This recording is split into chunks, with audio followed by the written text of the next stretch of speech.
Почувствовать себя уютнее и комфортнее, несмотря на суровые условия севера, в Среднеколымске открыли новую котельную.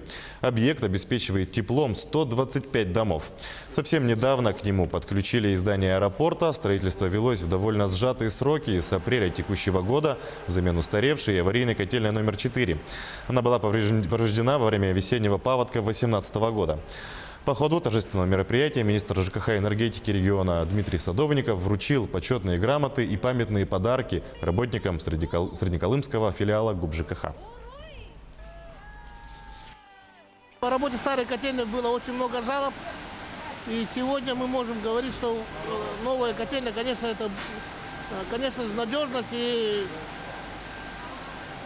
хорошее теплоснабжение. Котельная изначально было подключено 135 домов, где проживает население 300 с лишним человек.